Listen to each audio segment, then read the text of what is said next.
ایک بات بڑی ضروری ہے، وہ میں نے آپ سے ضرور کرنی ہے۔ ایک آیت ہے قرآن پاک کی سورۃ بقرہ پہلا سپارہ آیت نمبر 120۔ اللہ تعالیٰ نے ایک حد بیان کر دی، فرمایا وَلَن تَرْضَىٰ عَنْكَ الْيَهُودُ وَلَا النَّصَارَىٰ حَتَّىٰ تَتَّبِعَ مِلَّتَهُمْ۔ فرمایا یہ یہودی اور عیسائی تم سے ہرگز راضی نہیں ہوں گے۔ یہ قرآن ہے اور سادہ ترجمہ تفسیر کی بھی ضرورت نہیں۔ یہ معاہدے کر لیں، محبت کے وعدے کر لیں، یہ تم سے راضی نہیں ہوں گے۔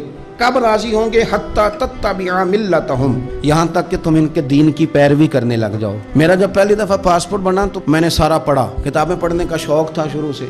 اس کے ہر صفحے پہ لکھا ہے کہ سوائے اسرائیل کے، یعنی آپ پوری دنیا میں یہ سبز ہلالی پاسپورٹ لے کے جا سکتے ہیں، خبردار اسرائیل آپ یہ پاسپورٹ لے کے نہیں جا سکتے۔ یعنی اتنی نفرت کسی ملک سے کہ اس پر لکھ کے چھاپ دیا ہر صفحے پر کہ یہ پاسپورٹ سوائے اسرائیل کے ہر ملک کے لیے کارآمد ہے۔ میرا سوال ہے عرب کے ان لیڈروں سے جنہوں